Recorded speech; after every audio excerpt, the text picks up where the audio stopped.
Good morning student, welcome to online class. बेटा lockdown के पश्चात जो ऑनलाइन क्लासेस स्टार्ट होगी आज से, ठीक है। तो आपकी जो नेक्स्ट चैप्टर जो है आपका सोशल साइंस में भारत में कृषि विकास, ये पॉलिटिकल साइंस वाला नागरिक शास्त्र वाला जो चैप्टर, ठीक है। चैप्टर का जो आंसर क्वेश्चन का पीडीएफ भेज रहा हूँ मैं, और पीडीएफ जो है पूरे आंसर का भी भेज रहा हूँ मैं। और स्टार्टिंग में आज जो होता है जितनी सारी जो आंसर क्वेश्चन, उनमें से कुछ आंसर क्वेश्चन को जो एक्सप्लेन कर रहा हूँ, बाकी जो आप जो बताते जा रहा हूँ उन क्वेश्चन को हम लोग कॉपीराइट करेंगे। Okay, let's start. तो देखिए आपके जो 7वां नंबर जो अध्याय जो इसमें भारत में कृषि का विकास, इसमें देखिए जो पहला जो पेज दिया है पाठ्य पुस्तक में दिए गए प्रश्न उत्तर, इनको छोड़ देंगे, आप इसमें नहीं करेंगे।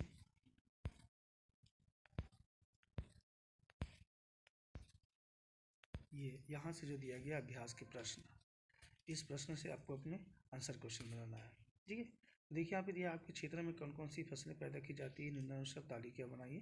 तो ऐसा एक तालिका बना लेंगे और उसमें एज इट इज कॉपी कर लेंगे। जैसे फसलों के नाम में गेहूँ है, धान है, सरसों है, बाजरा है।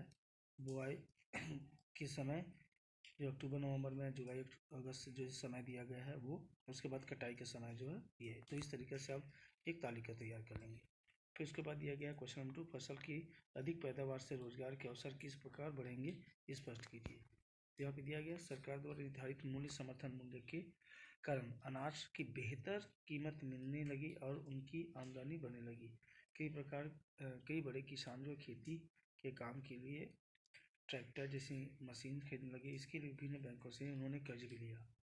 पानी, बिजली, खाद, बीज और कीटनाशक दवाइयों के प्रयोग से अब किसानों द्वारा परंपरागत अनाजों की खेती से हटकर व्यावसायिक फसलों का भी उत्पादन किया जाने लगा।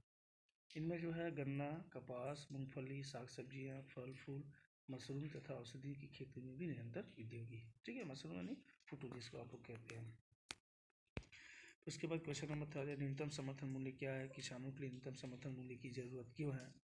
तो किसानों को उनकी फसल व उचित मूल्य दिलाने के लिए सरकार ने जो न्यूनतम समर्थन मूल्य तय करने का फैसला किया है। तो न्यूनतम समर्थन मूल्य वह कीमत होता है जिस पर किसान चाहे तो सरकार सोसाइटी को जो है अपना अनाज बेच सकते हैं। सरकार इस तरह समर्थन मूल्य तय करती है जिससे किसान की को उपज की लागत मिल सके और कुछ लाभ भी हो सके। समर्थन मूल्य के कारण जो है किसानों व्यापारियों को कम कीमत पर अनाज बेचने के लिए बाध्य नहीं होता। क्वेश्चन नंबर जो 3 है, भारत के लिए अनाज के पैदावार में स्वावलंबी होना आवश्यक क्यों है। यह भारत हरित क्रांति के द्वारा अनाज की पैदावार में आत्मनिर्भर हो गया है। हरित क्रांति से पूर्व भारत अनाज की पैदावार में आत्मनिर्भर नहीं था, अतः देश का बहुत सा धन विदेशों से अनाज मंगाने में खर्च हो जाता था, जिससे राष्ट्र में अधिक बोझ बढ़ रहा था। इसलिए आज भी या अनाज की पैदावार में स्वावलंबी होना आवश्यक है। क्वेश्चन नंबर जो 5 दिया गया है, 1951 के बाद भारत की कृषि में क्या महत्वपूर्ण घटनाएं हुई, ठीक है। 1950 से 1965 के बीच खाद्यान्नों का उत्पादन बढ़ा, परंतु देश में अनाजों की कमी बनी रही। इस कमी को पूरा करने के लिए विदेशों से अनाज मंगाए जाते थे। यह बहुत चिंता का विषय था।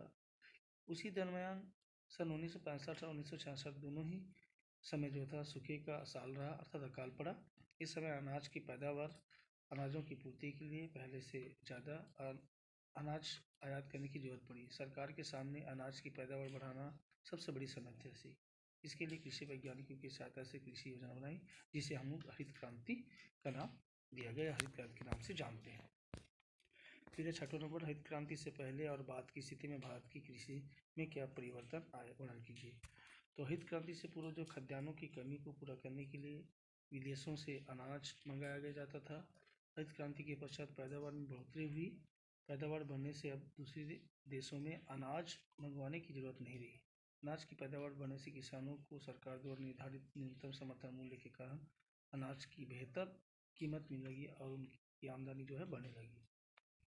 7वां नंबर जो क्वेश्चन है, पंजाब और हरियाणा के किसान पर्यावरण की किन समस्याओं का सामना कर रहे हैं। तो देखिए यहाँ पे दिया हुआ है, हरित क्रांति से पर्यावरण में कई तरह के असंतुलन पैदा हुए। हरित क्रांति पहले पंजाब, हरियाणा के कुछ हिस्सों में लागू हुई थी। इन राज्यों में बहुत से किसान जो है धान और गेहूं की उन्नत की खेती करने लगे, जिसके लिए बहुत सिंचाई की जरूरत होती थी। इससे पर्यावरण की जो निम्न की समस्या उत्पन्न, सबसे पहला जो है आपकी पानी की समस्या है, ठीक है। फिर उसके बाद मिट्टी के उपजाऊपन में कमी, पूरा एक्सप्लेन करना उनको लिखना है उनको, ठीक है, एक्सप्लेनेशन जो दिया गया वो। ये दो महत्वपूर्ण जो समस्या सामने आई, इन दोनों समस्या को आपको लिखना है, शॉर्ट आउट करके लिख लेंगे इनको, ठीक है, पूरा पूरा नहीं लिखेंगे। फिर क्वेश्चन नंबर 8 है, खेती के नए तरीकों के लिए रासायनिक खाद की जरूरत क्यों होती है, इसके ज़्यादा मात्रा में उपयोग से क्या हानि हो सकती है। तो प्राकृतिक उपजाऊपन कम हो जाने के कारण मिट्टी में ज़्यादा जैविक खाद देना पड़ता है ताकि फसल की पैदावार वैसी ही बनी रहे। इस प्रकार सिंचाई के खर्च के साथ ही खेतों में खाद का जो खर्च बढ़ जाता है, जिससे किसानों का खर्च बढ़ जाता है और मिट्टी भी खराब होने लगती है। क्वेश्चन नंबर 9 है, मिट्टी को उपजाऊ बनाने के लिए कौन कौन से तरीके हैं। तो मिट्टी को उपजाऊ बनाने के निम्नलिखित तरीके, पहला फसलों के क्रम में परिवर्तन करके यानी कि फसल बदल बदल लेना, बदल बदल के फसल लेने का तरीका होना। दूसरा है पत्तों, वनस्पति गोबर आदि से तैयार जैविक खादों का प्रयोग करके।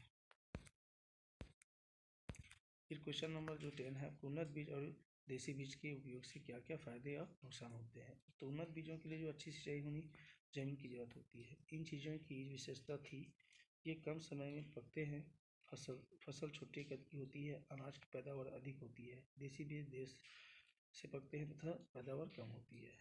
देसी बीजों में कीटों का आक्रमण कम होता है, परंतु इन उन्नत बीजों पर नुकसान पहुंचाने वाले कीटों का आक्रमण सरलता से हो जाता है।